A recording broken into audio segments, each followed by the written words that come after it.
찬송가 292장 같이 찬양하겠습니다.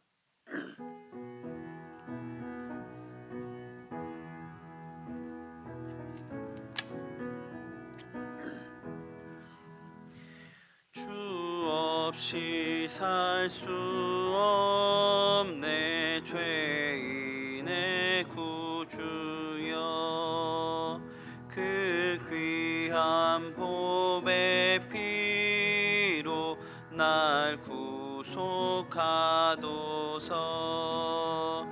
구주의 사랑으로 흘리신 보혈이 내 소망 나의 위로 내 영광 됩니다.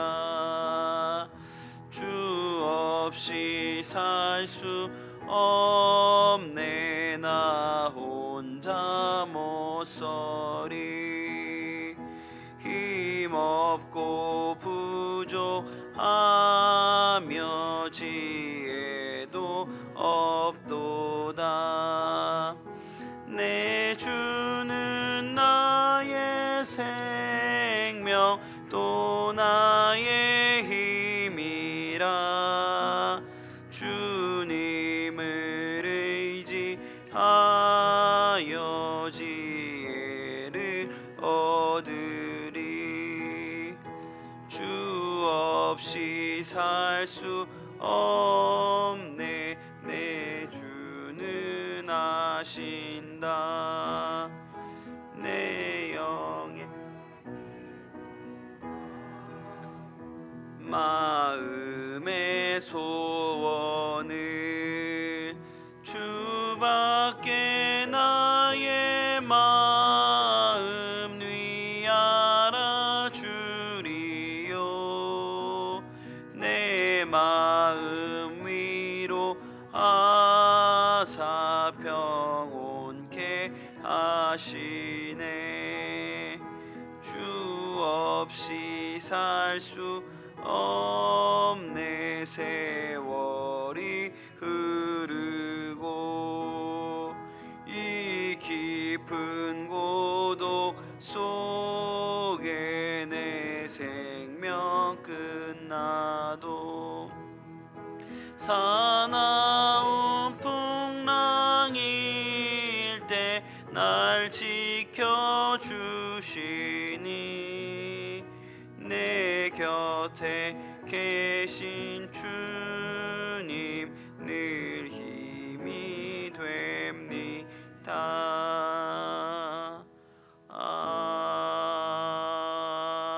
아멘. 기도하겠습니다. 감사합니다. 주님, 우리를 이 새벽에 불러주시고 또 하루를 시작하고 또 한 주를 시작하고 또 새로운 달을 시작하게 하시니 하나님께 감사를 드립니다. 주여 하나님, 오늘 이 새벽에 하나님 우리가 기도할 때 하나님 우리 가운데 하나님의 품으신 뜻이 하나님 깨달아지고 주님 우리의 기도가 하나님께 힘을 얻고 나아가는 복된 기도의 시간 되도록 주여 인도하여 주시옵소서. 하나님 우리가 깨달아야 할 것들을 깨닫게 도와주시고 보아야 할 것을 보게 하여 주시고 하나님 주님께서 말씀하시는 것이 우리 귀에 응하여 들리게 하여 주시옵소서. 하나님 소경이 예수 그리스도의 말씀 가운데 눈을 떴던 것 같이 하나님 오늘 이 새벽에도 우리에게 눈을 뜨는 은혜의 역사 또 귀가 열리는 주의 은혜의 역사가 우리 가운데 있기를 간절히 소원합니다. 성령님 오늘 이 새벽에 말씀하시고 보여주시고 또 우리가 듣게 하여 주시옵소서. 하나님 특별히 또한 구하는 것은 열방에 나아가 계신 우리 선교사님들 주님께 올려드립니다. 특별히 우리 선교사님들 건강을 주님께 올려드립니다. 하나님께서 하나님 정말 열악한 환경 가운데 거주하고 여러 가지 어려운 형편들 가운데 선교의 사역을 감당하고 계신데 강건하시도록 주님 붙들어 주시옵소서. 하나님 질병으로부터 병마의 권세로부터 하나님께서 지켜주시고 또 하나님 질병 가운데 있는 우리 선교사님들 계시다면 하나님 치유할 수 있는 기회와 하나님 또 그들이 하나님 병을 고칠 수 있는 은혜의 통로들이 열리도록 하나님께서 은혜를 더하여 주시옵소서. 하나님께서 강건하게 하시게 되기를 소원하고 모든 또 사고와 하나님 위협으로부터 우리 선교사님들을 돌보시고 보호하여 주시옵소서. 그래서 선교사님 가정 모두가 어려운 환경 가운데 있으나 그러나 하나님의 돌보심과 은혜 가운데 있다. 하나님 마음 가운데 믿어지고 누려지는 은혜가 있게 하여 주시옵소서. 하나님 오늘 한날을 주님께 의탁드립니다. 성령께서 이날 오늘 하루 가운데도 신이 주장하여 주시고 은혜로 우리를 채워 주옵소서. 감사합니다. 모든 말씀 예수님 이름으로 기도드립니다. 아멘. 네, 말씀 보겠습니다. 오늘 하나님 주시는 말씀은 사무엘하 13장 1절에서 14절 말씀입니다. 사무엘하 13장 1절에서 14절 말씀 보겠습니다. 교독해서 읽겠습니다. 그 후에 이 일이 있으니라. 다윗의 아들 압살롬에게 아름다운 누이가 있으니 이름은 다말이라. 다윗의 다른 아들 암논이 그를 사랑하나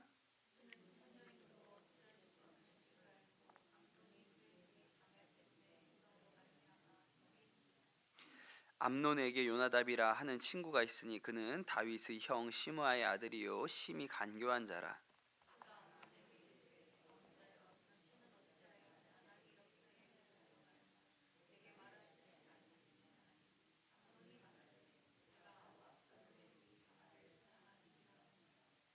요나답이 그에게 이르되 침상에 누워 병든 채 하다가 내 아버지가 너를 보러 오거든 너는 그에게 말하기를 원하건대 내 누이 다말이 와서 내게 떡을 먹이되 내가 보는 데서 떡을 차려 그의 손으로 먹여주게 하옵소서 하라 하니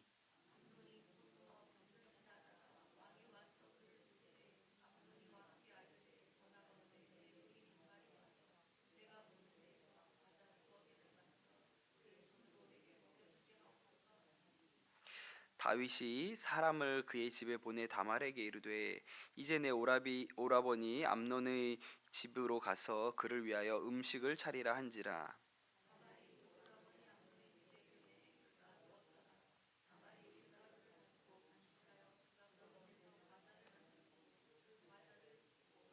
그 냄비를 가져다가 그 앞에 쏟아 놓고도 암논이 먹기를 거절하고 암논이 이르되 모든 사람을 내게서 나가게 하라 하니 다 그를 떠나 나가니라.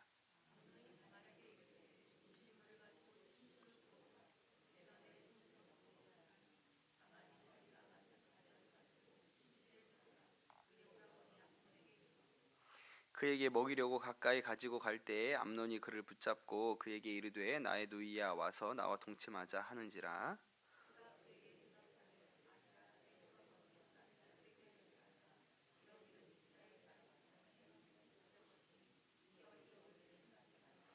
내가 이 수치를 지니고 어디로 가겠느냐 너도 이스라엘에서 어리석은 자 중에 하나가 되리라. 이제 청하건대 왕께 말하라. 그가 나를 내게 주기를 거절하지 아니하시리라 하되.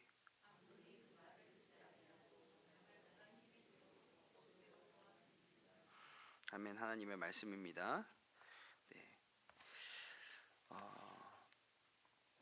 오늘 말씀의 시작이 그 후에 이 일이 있으니라 이렇게 이야기를 시작하거든요. 그 후에라는 말이 중요한데 그 후에가 그 다윗이 밧세바와 간음한 사건을 지칭하는 것이죠. 이제 다윗이 밧세바와 간음하고 또 우리아가 죽고 밧세바를 아내로 맞아들이고 또 그 사이에서 태어난 아들이 죽고 나단이 와서 죄를 꾸짖고 그 후에 이제 밧세바와 다윗 사이에서 태어난 아이가 죽고 뭐 그 모든 일들이 지나간 후에 그 후에 이 일이 있으니라 이런 말씀입니다. 사실 너무 비극적인 이야기죠. 다윗에게 그 다말이라는 딸이 있었습니다. 또 암논이라는 배다른 아들도 있었죠. 근데 다윗이 뭐 결혼을 여러 번 했기 때문에 자식들이 그렇게 많았습니다. 그런데 이 암논이 다말을 사랑했습니다. 암논이 다말을 사랑했다고 할까요? 그냥 욕정에 눈이 멀어 있었죠. 그래서 그 요나답이라는 친구가 꾀를 하나 줬는데 그 아픈 척하고 있다가 아버지가 왜 어디 그렇게 아프냐 이렇게 찾아오거든. 다말이 와서 나한테 떡을 하나 먹여주면 병이 나을 것 같다, 그렇게 얘기하라는 거예요. 진짜 그렇게 하지요.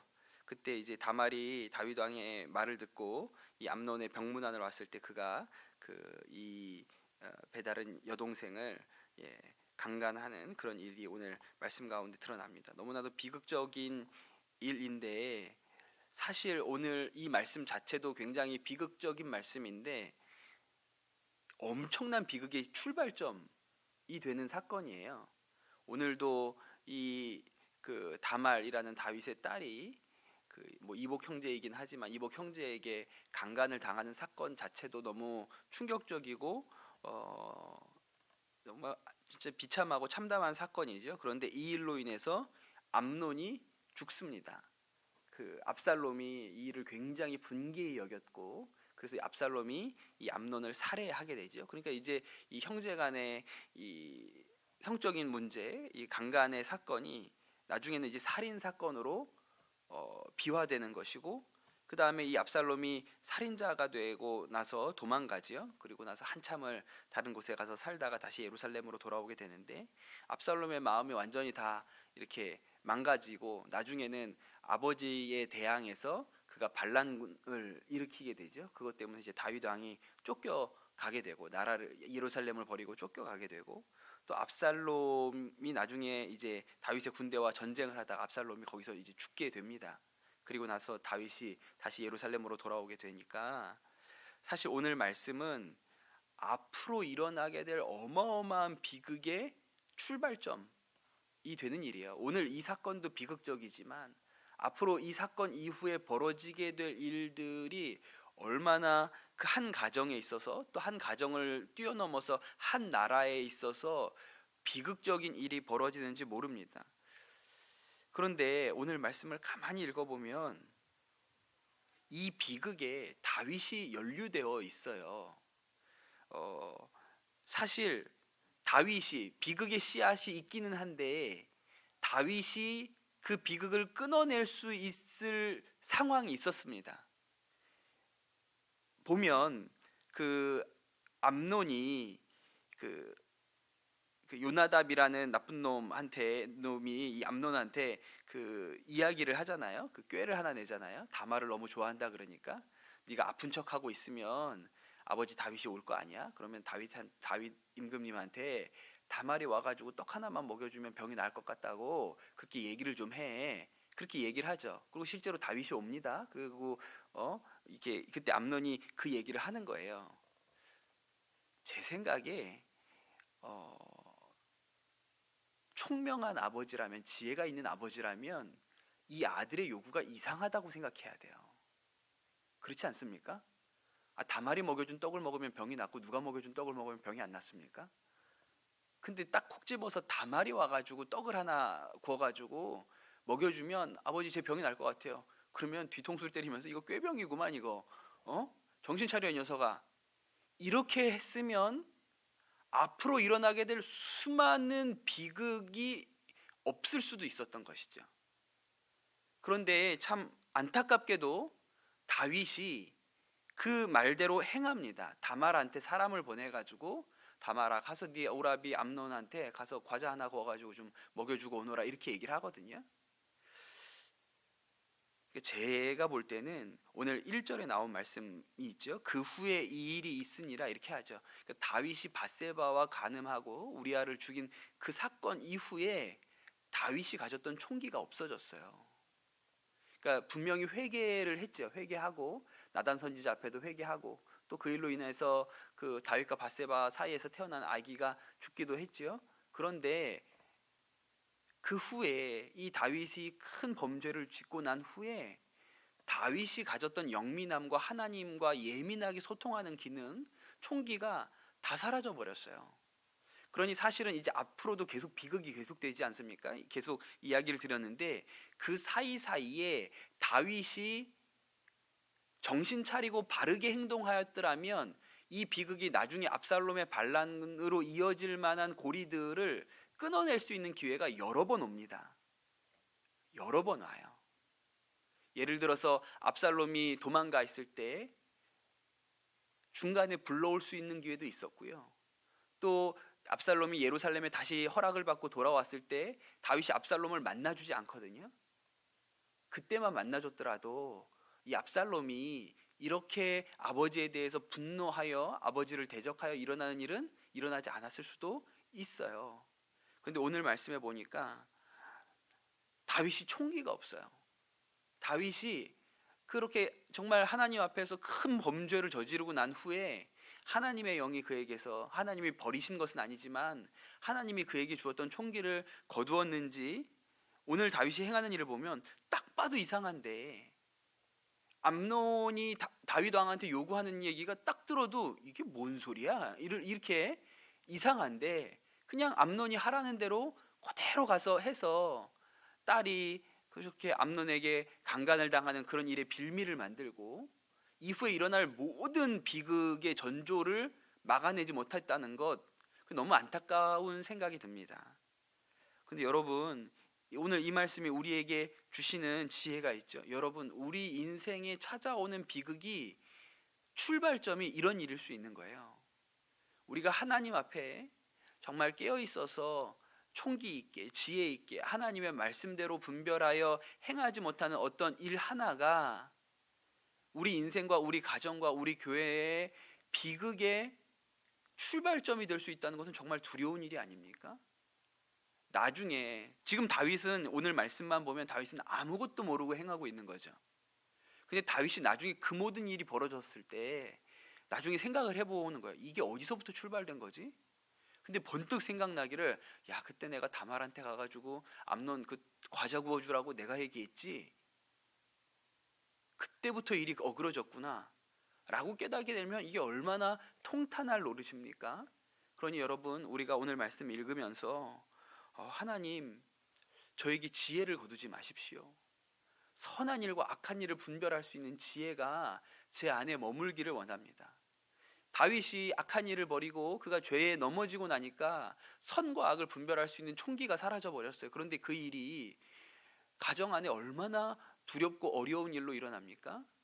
여러분, 우리가 아이들 키울 때 어떨 때 보면 힘들기도 하고 화가 나기도 하고 우리가 정말 혈기 부리기도 하고 이런 일들이 있지요. 그런데 그러고 나서 즉시로 아이고, 내가 정말 하나님 앞에 죄를 지었구나, 내가 아이한테 못할 일을 했구나, 못할 말을 했구나, 아이고 내 마음이 악하구나 라고 깨달으면 아직 하나님께서 우리에게 주시는 분별이 남아있는 것이죠. 성령께서 우리로 깨닫게 하시는 게 남아있는 거예요. 그런데 뭐 아이가 뭘 잘못했는데 너무너무 분노가 있어서 막 아이한테 소리 지르고 바락바락 그렇게 했음에도 불구하고 내가 뭘 잘못했다는 생각이 들지 않아요? 그럼 오늘 다윗 같은 것이죠. 나중에 그 분노가, 내가 아이한테 쏟았던 그 분노가 나중에 무슨 결과로 나에게 돌아올지, 어떤 비극으로 나에게 돌아올지 도무지 알지 못하는 거예요. 그러니 여러분, 우리가 오늘 말씀 가운데 깨달아야 하는 것은 하나님, 내가 정말 제 안에 주께서 주시는 선과 악을 분별할 수 있는 총기, 무엇이 죄이고 무엇이 선인지를 분별할 수 있는 이 바른 분별과 지혜가 떠나지 않게 하여 주옵소서. 그래야 내가 함부로 행했던 어떤 일들, 내가 오늘 잘못 깨달아서 내가 주께서 주신 마음을 붙들지 못해서 했던 일들로 인하여 그것이 비극의 씨앗이 되지 않게 도와주시고, 주께서 깨닫게 하실 때 돌이켜서 비극을 막을 수 있는 지혜와 총기가 우리 가운데 있게 하여 주옵소서. 그렇게 기도할 필요가 오늘 있다고 싶습니다. 말씀을 읽으면서 너무 마음에 안타까운 생각이 들었어요. 이 출발점이 얼마든지 다윗이 막을 수 있었다. 이 나중에 이 가정과 나라에 닥칠 그 어마어마한 비극의 출발점이 다윗이 약간만 지혜가 있었다면 얼마든지 싹을 잘라낼 수 있었음에도 불구하고 그렇게 하지 못했던 것이죠. 하나님, 우리가 오늘 말씀을 반면교사 삼아서 하나님, 우리 가운데 지혜 있게 분별하게 하여 주시고, 죄가 있으면 바로 깨닫게 하여 주시고, 악이 있으면 물리치게 하여 주시옵소서. 그런 총기가 우리가 잃어버리지 아니하고 하나님 앞에서 그것을 붙들 수 있는 지혜가 있게 하여 주옵소서. 이 시간 우리 합심해서 주신 말씀 붙들고 기도하겠습니다. 하나님, 우리가 정말 주님 앞에서 성령 안에 바로 서서 죄가 있으면 바로 깨닫고 어리석음 가운데로 행하지 아니하고 우리가 우리의 가정에, 내 삶에, 또 우리의 가정에 일어날 비극을 미리 끊어낼 수 있는 지혜자가 되게 하여 주시옵소서. 오늘 이 시간 합심해서 주신 말씀 붙들고 기도하도록 하겠습니다. 기도합시다. 사랑과 은혜가 풍성하신 주님 감사합니다. 오늘 이 새벽에 하나님 주께서 주신 말씀을 우리가 마음 가운데 받고 붙듭니다. 주님 아버지, 우리 가운데 지혜 주시고 성령으로 하나님 깨닫게 하여 주시옵소서. 하나님, 다윗이 사실은 그 비극의 씨앗이 얼마든지 잘라낼 수 있었음에도 불구하고 그에게 정말 명철함과 총기, 그가 정말 범죄하기 전에 다윗이 가졌던 하나님과의 소통과 하나님의 말을 들으려는 하나님 그 열심이 있었다면 얼마든지 끊어낼 수 있었던 이 비극의 씨앗을 그가 깨닫지 못하고 어리석게 행하여 가족 안에 이런 분란이 일어나고 또 자식들을 잃고 하나님 나라에 하나님 어려움이 닥치는 모든 일의 출발점이 되는 안타까운 말씀을 우리가 듣습니다. 주여 하나님, 우리에게는 하나님의 지혜를 거두지 마옵소서. 주님이 주시는 총기를 거두지 마옵소서. 주여 하나님, 우리가 이 일을 잘 분별하여 하나님 우리가 주님의 선하신 뜻대로 행하게 하여 주시고, 하나님 우리가 뿌린 하나님 비극의 씨앗이 있다면 바로 깨닫고 하나님 그것을 거두어낼 수 있게 하나님 지혜와 명철이 우리 가운데 있게 하여 주시옵소서. 그리하여 우리 가정 또 우리 교회가 하나님의 은혜 가운데 장중에 붙들림 바 되는